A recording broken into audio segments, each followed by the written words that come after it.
Iza. Iza means when. Okay. Iza means when. And when. Okay.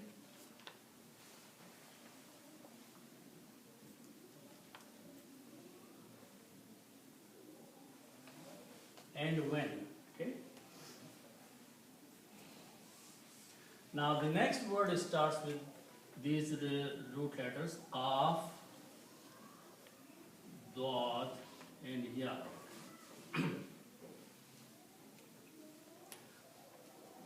This has many meanings. It means to judge also, because when a Qadi is a person who makes the judgment. Okay, he's a judge. Qazi, we say Qadi or Qadi. Okay. The other meanings are that one who issues the command, one who orders to do something, okay? One who decides to do something, okay? So here the best meaning will be to decide.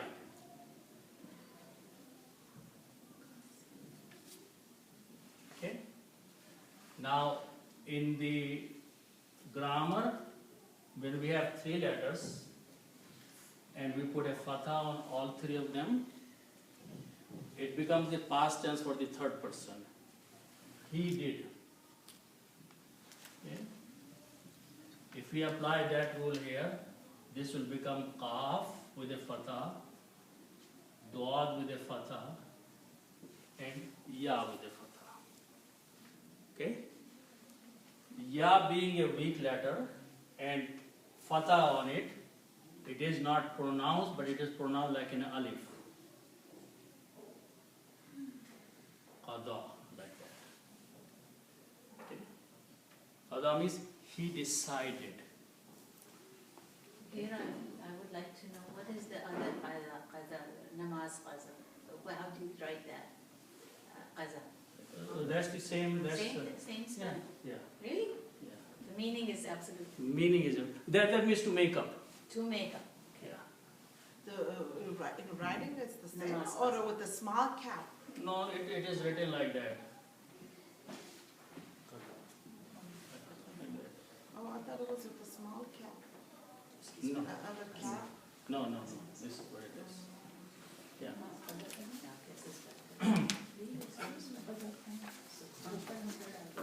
Okay, so qada means he decided. Okay?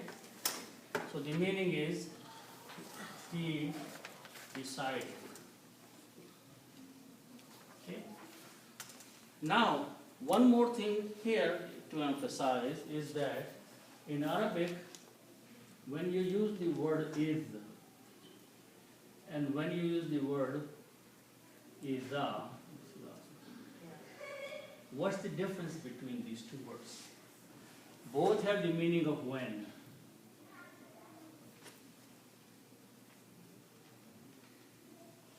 Both have the meaning of when. But when is used and when is iza used. Okay? If you're talking about something in the past tense, history, then this word is used, is. Okay? And when you're talking about the future, you use this word.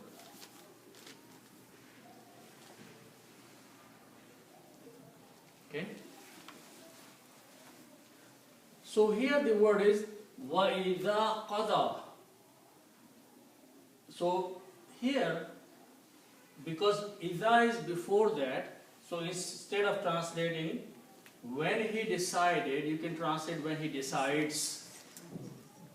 Whenever he decides, or when he decides. Okay? So that's the reason if you look at the translation, this can be translated when he decides. Okay?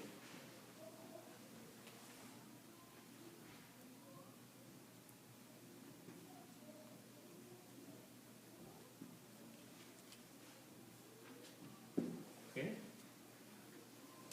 Now, the next word is, it starts with the root letters Alif, Mim, and Ra. Okay? And this has also many meanings. One of the meaning is to command.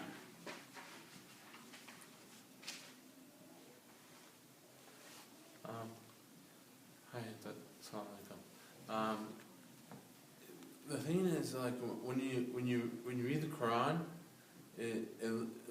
I guess because like it looks like something like a you know how in Chinese writing they have when you look at it it's like sign symbols like sign language. You know what I'm talking about? Mm-hmm. The Quran in Arabic, it looks like it's like objects or like you can see stuff happening, and every time you go through it, it changes. You know, and I guess how that's so you understand Arabic, but Okay.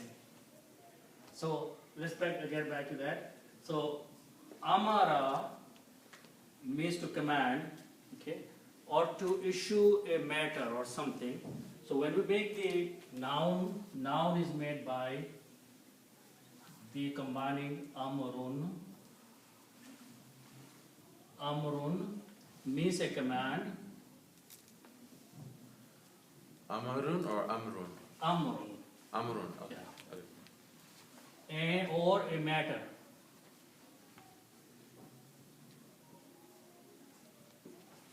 Okay. So, وَإِذَا قَضَى أَمْرًا, whenever he decides about some matter, okay, or some command or some matter, that he wants to do something. Order. Order. Order also you can say, whenever he wants to give an order. Or kind of like decree it. Decree, yeah, whenever he decrees. Yeah, that's a good word. Okay. So Run is the original word. Okay. Now qada, and then let's discuss that quickly one more time. He decides a matter.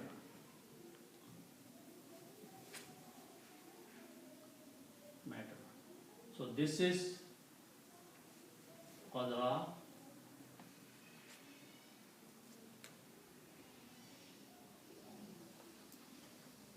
And this is amran or amrun. Okay. So this is a sentence. This sentence has three parts in it. A doer, a person, he, a verb, and an object. Okay. File, fail, and maf'ul. Okay. This is file. This is fail. Fail means verb. And maf'ul is someone the work is being done on. Okay.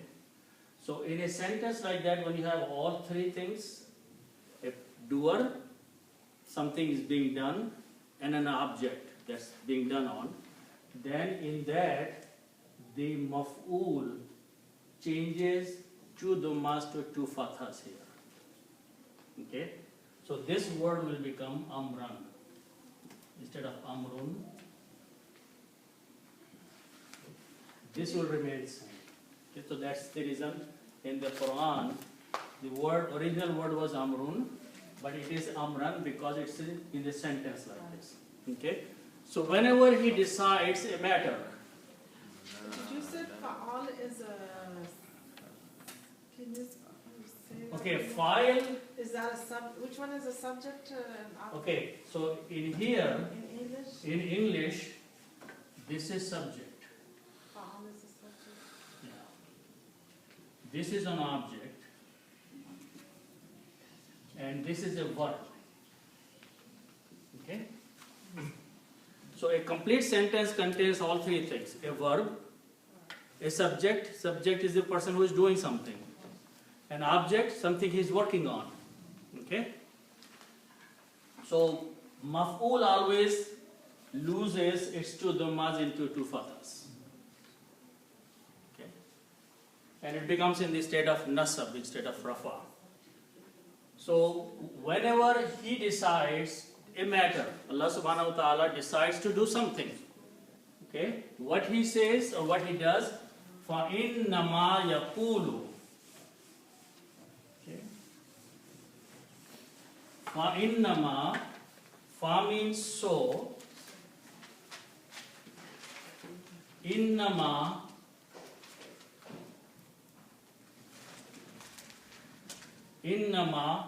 means only.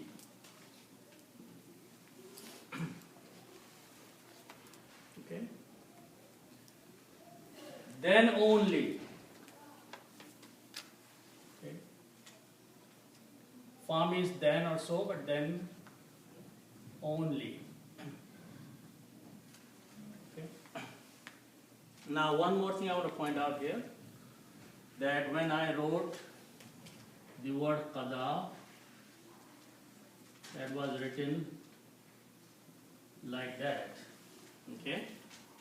But in the Quran there is a mad on alif. There is a mad on alif, which means you have to stretch. Why is there a mad? Because after this there is a letter that has a hamza on it. It has to decide if it's feminine or it has to decide if it's feminine or masculine. No, nothing to do with masculine. Whenever there is a letter that has a hamza on it, the previous letter, if it is alif, you have to put a mad on it. Okay, that is the effect of hamza. So that's the reason original word was qada without the hamza, without this mad. But as soon as this next word came with the hamza, alif, that is going to put a mad there. So now you have to stretch, it's qada, something like that. Okay. So that was the recitation. Okay. So Allah says then only. Okay. What happens then only? Yaqulu. Okay. And this word we have seen many times. Qaf, waw, lam means to say. And yaqulu means he says. He says. Okay. The qada is not supposed to say like qada ya. No, you read qada. Just The ya is silent. yeah, it's silent. But what about the sign, the fatha sign that the dot? They combine with this alif. So you read just like that. Yeah, that is making me confused. I thought. Okay, so you are just doing this thing. Qa, ta, right? Mhm. The same thing I can write down like that. Qa, da. But we don't stretch it or say No, if the word is by itself, then you don't stretch. But the effect of the next word is stretching it. So don't worry about that. By itself, qada can be written like that, or it can be written like that, because this is an also alif, okay? Yeah, But in the original word, there was a ya there, right? yeah. So you leave the ya, don't do anything with that. But this has own sign. The ya has the alif, the standing alif, and the also. No, this is not. This exactly is not on. See how it is in the Quran. I mean, in the page I gave you. Yeah. It is combining with the dot. So think that ya doesn't have anything on it. Okay, so dua is combining with alif and a mad.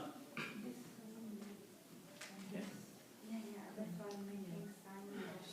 So he said that he doesn't, that means God, Allah. Yeah, Allah says. Okay. So he says,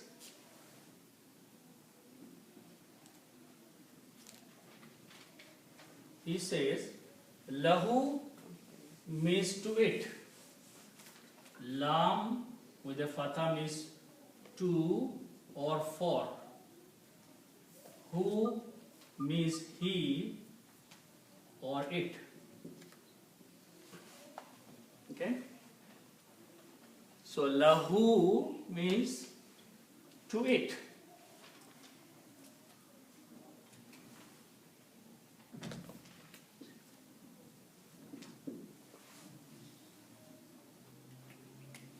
Okay.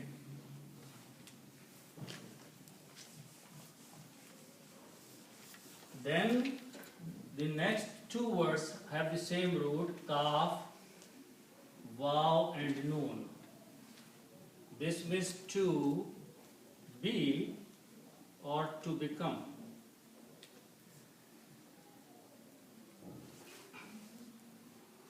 Kaf, waw, noon, kauna means to be or to become. Okay? Kun is the command, is the order.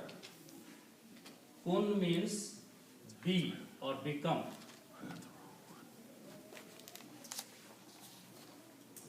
Allah says to that thing whenever He decides to do something, like if He wants to create an ocean, He says become, and the ocean is there. Okay, so that's what it means. Kun, He doesn't have to plan anything or He doesn't have to bring things together. All He has to say, these two words or one word, kun. Okay? Just issue the order. Okay, so this means be or become.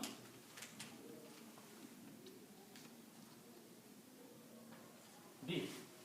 That's all. It's short form. Why is wow disappeared in the weak word? Okay, so this is Fi'l Amr, the command, Okay. the table I I gave, see. that comes from there. Okay. Yeah. And the other word, yakuno,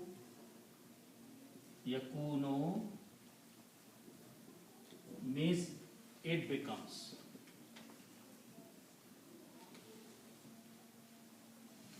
Okay. Like yafalu. Okay.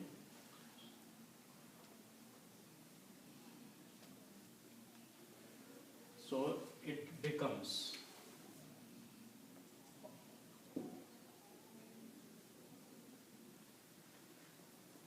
So that's the part of this. This is the ayah, end of the ayah. That whenever He decides to do something, He wants to create something, He is the originator and the creator of the heavens and the earth. And whenever He decides to make something or do something, or He doesn't have to do anything, He just has to say, be. And things become the fact. The way I understood it, not right now, but in the past, in my, I guess in my language, maybe, when they said kun fayakun is like destroying. No. No. Yeah. Never meaning that. It's strong. They did in my Quran. Yeah, I think in our languages. In our language, yeah. Yeah, the same in yours too? That means destroy everything. Yeah, kun fayakun. Come for that means destroy. No. Again, how is it being used? In this case, is the creation. Okay? Whenever He wants to do something, okay? But I have not. That means destroy. No. No? No, the Imam must have given them a lecture. No, it says written in the Quran. In our language, the word, in their language, in our language. You're talking about Farsi. Dari. Yeah, it means Farsi. Exactly, but Farsi is Destroy very much like or that. No, So this is a Farsi. Farsi like word. Yes, This is exactly. Farsi. This is Farsi, very